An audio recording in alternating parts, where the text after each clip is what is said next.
নমস্কার বন্ধুরা, অমৃতকুম্ভ চ্যানেলে আপনাদের সবাইকে স্বাগত। দেখুন তো এই সবজিটিকে চিনতে পারেন কি না। যারা যারা চিনতে পেরেছেন তারা কমেন্টে লিখে জানান সবজিটির কি নাম। আর যারা বুঝতে পারছেন না তাদেরকে বলি এটা হচ্ছে কুঁদরি।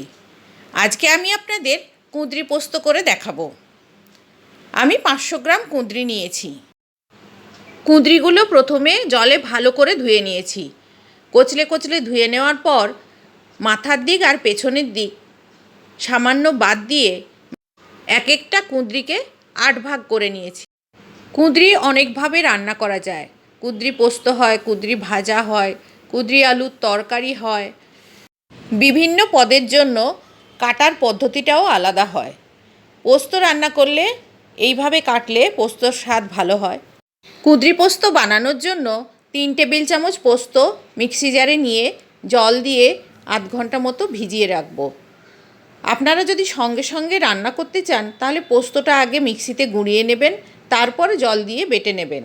কিন্তু তার থেকে যদি ভিজিয়ে রাখি পোস্ত বাটা বেশি ভালো হয়।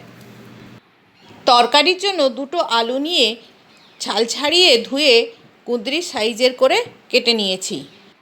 আলু এবং কুঁদরি দুটো একই রকম সাইজ করে কাটতে হবে।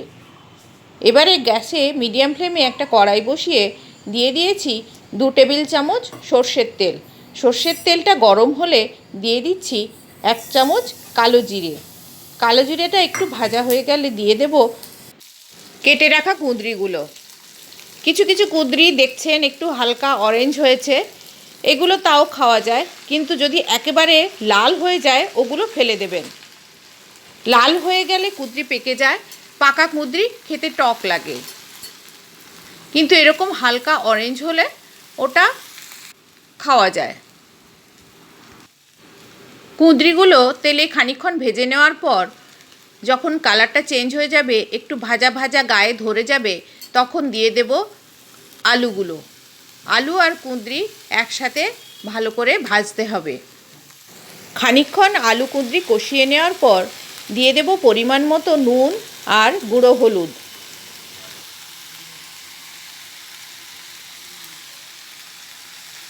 দিয়ে দিচ্ছি ঝালের জন্য কাঁচা লঙ্কা 3টে, মাঝামাঝি চিড়ে দিয়েছি লঙ্কাগুলো। আপনারা 5-6টাও দিতে পারেন, যে যেরকম ঝাল পছন্দ করেন সেই মতো দিতে পারেন। নুন হলুদ মিশিয়ে নেওয়ার পর ঢাকা দিয়ে খানিকক্ষণ রান্না করতে থাকবো। কুঁদরি আলু প্রায় সেদ্ধ হয়ে এসছে। এই সময় দিয়ে দেব পোস্ত বাটাটা।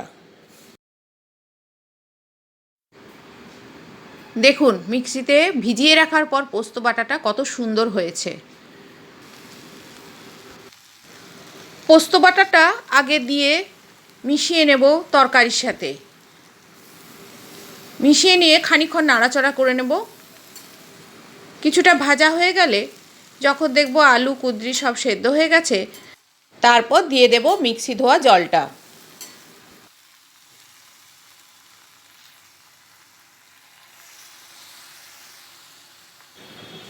হাফ কাপের সামান্য বেশি জল ব্যবহার করেছি। জলটা দিয়ে ভালো করে মিশিয়ে নিয়ে আবার ঢাকা দিয়ে খানিকক্ষণ রান্না করে নেব। মিনিট 2 রান্না করে নেওয়ার পর নামানোর আগে দিয়ে দেব 2 চামচ সর্ষের তেল। সর্ষের তেলটা দিয়ে তরকারিটা ভালো করে মিশিয়ে নিয়ে ঢাকা দিয়ে গ্যাসটা অফ করে দেব। তারপর পরিবেশন করে দেখাচ্ছি। আমার রেসিপি ভালো লেগে থাকলে আপনারা চ্যানেলটিকে সাবস্ক্রাইব করতে ভুলবেন না। ভাত অথবা রুটির সাথে এই সবজি পরিবেশন করুন। যারা আলু খেতে চান না তারা শুধু কুঁদরি দিয়েও পোস্তটা রান্না করে নিতে পারেন একইভাবে। গরমকালে এই সবজি খাওয়া খুবই উপকারী। অন্য কোনো দিন আপনাদের কুঁদরির অন্য কোনো রেসিপি দেখাবো। আজ এই পর্যন্ত। আপনারা এইভাবে কুঁদরি রান্না করে খেয়ে কমেন্টে জানান কেমন হলো।